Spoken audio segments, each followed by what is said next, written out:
What are demonic patterns?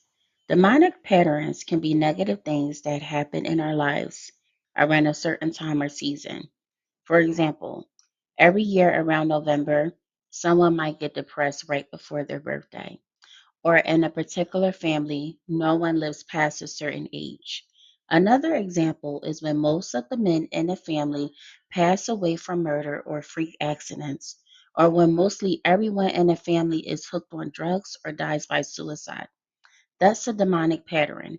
If you aren't careful and spiritually in tune with the things and ways of God, you can be deceived into thinking, oh, this is just something that happens, or this is the way of life, or even God called that person home early.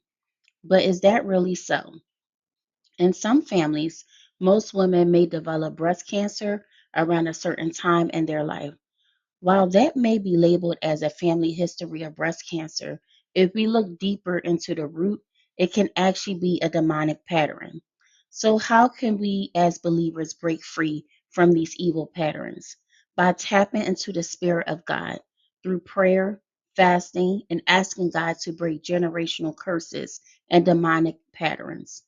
We must ask God for his mercy. Sometimes, somewhere down the line, an ancestor may have committed an act that opened the door to spiritual bondage, affecting generations after that. If that action was never repented for, it could leave their offspring bound by the enemy's devices. But God is greater than all of that.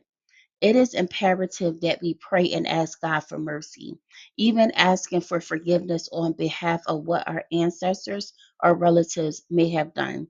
This is how we break and destroy every recurring demonic patterns in our life. Nothing is too big for God. And as believers, we do not have to remain in bondage.